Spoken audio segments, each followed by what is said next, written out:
All right, and news for the run. Let's get into it. Let's start off with the MLB since we'll finally get a World Series game. So the World Series is happening. The New York Yankees will be taking on the Los Angeles Dodgers, and this World Series is finally getting started after a whole week off. Tomorrow, Friday, October 25th. Maybe that's today for you if you are listening on Friday. Whatever the case is, it's starting finally on Friday this weekend. It's about time.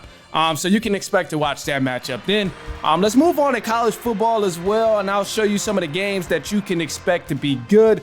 Now, before I even do that, Penn State, they're in a little bit of some trouble. So head coach James Franklin, he was accused of rape, but when asked about it in today's press conference, he refused to comment. But however, this investigation is still ongoing as we speak. We know Penn State has been in a lot of trouble over the past few years about player demands and just in terms of the usage and requirements and all kind of stuff that's being forcefully done or whatever. So they've been under investigation for some time. However, on the bright side, some games you can expect to watch this weekend that will be good. You got a Big Ten matchup in Ohio State versus Nebraska. Ohio State, they're currently sitting at 5-1 and ranked number 4 in the country. Notre Dame versus Navy, 2 ranked teams here, will be a great matchup. Indiana versus Washington, which is another Big Ten matchup. Crazy to think. Ole Miss versus Oklahoma, Oregon versus U of I, Illinois, which will be a good matchup. Illinois has been balling. They're 6-1 right now, ranked number 20, and Oregon is ranked number 1 in the country, also a Big Ten team. Alabama will play Missouri, who's currently ranked number 21. Alabama is at 15 right now in the rankings. Should be a good matchup, a must-win for Alabama. Hopefully they finally get a dub. Texas, they'll play Vanderbilt. 2 ranked teams brawling it out, going against each other, and that's happening in Nashville. So kind of an advantage there for Vanderbilt. They already knocked down Alabama when Alabama was a top team in the country. Now maybe they can do that to Texas too. Who knows? Then you got Miami versus Florida State. Miami ranked number 6 in the country right now, 7-0. Florida State has just been trashed. So you get to watch the entertainment of Miami. Penn State versus Wisconsin, great Big Ten matchup there. Got a couple other games too, but I'll just leave it there. And then also too, let's go ahead and move on to the NFL because a couple of good games happening in the NFL, and those are actually starting tonight. But before we do that, let's switch. I know I say NFL, NBA season is back.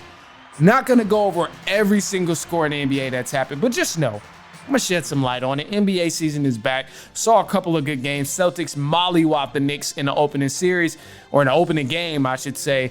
Also, too, the Celtics, they are about to be playing the Wizards, so it's gonna be kind of a night off, if you will. Anyway, we seen Kevin Durant have a big night. Him and Devin Booker, they played really good when they went against the Clippers. They ended up winning that game. It went to overtime already in the first game. Ja Morant is back. Got some excitement there with the Memphis Grizzlies. He had a game winner, or that sealed the game in the fourth quarter against the Utah Jazz. Lonzo Ball is finally playing some basketball, but the Bulls did lose to the Pelicans. Got the Cavs there, 76ers. 76ers just lost to the Bucks. Cavs, they beat the Raptors.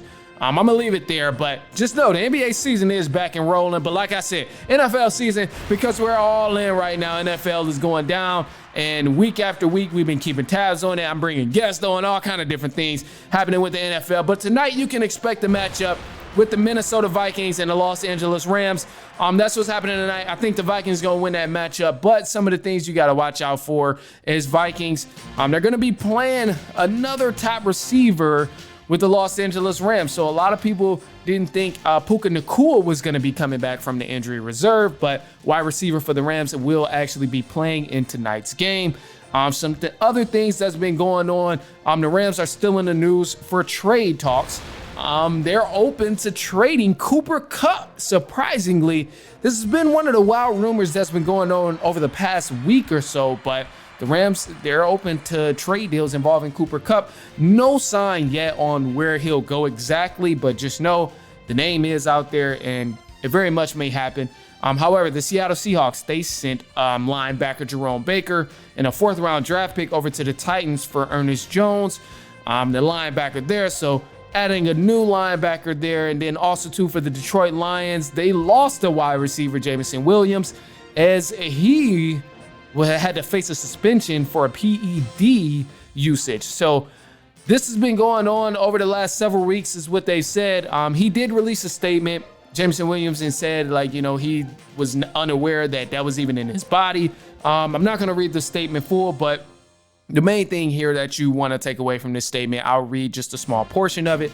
He said, I don't take supplements or vitamins, and I'm overly cautious about even taking over-the-counter medicine.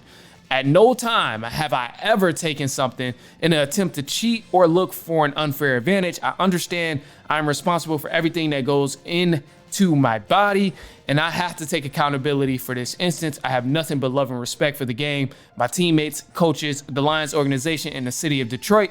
It is disappointing to accept this suspension, and it will hurt me to be away from my team as they prepare for this week. So out of respect to my teammates, this will be the last time I address this matter. And that statement was released today, this Thursday, but we also got some audio as well because Amon-Ra St. Brown commented on it. They asked him about the suspension, and here's what he had to say about it.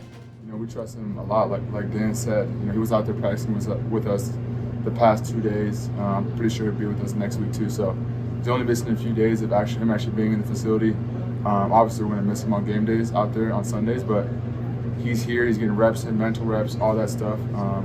It's unfortunate that he has a two-game suspension, but I think, you know, we all talk to him as receivers. I mean, he's doing fine in mental space. He's good. You know, whatever happened, and he's going to move on from it, and he's handled it like a grown man. All right, and the big-time breaking news here, something that we're going to comment on because I don't know how the hell this happened. But the Kansas City Chiefs, they picked up All-Pro DeAndre Hopkins over the past few days. This was crazy. So the Titans, they received a 5th-round pick that upgrades to a 4th-rounder if Kansas City makes the Super Bowl and Hopkins plays 60% of the snaps. And then in return, the Kansas City Chiefs got DeAndre Hopkins, which is wild. And here's where I want to pump the brakes.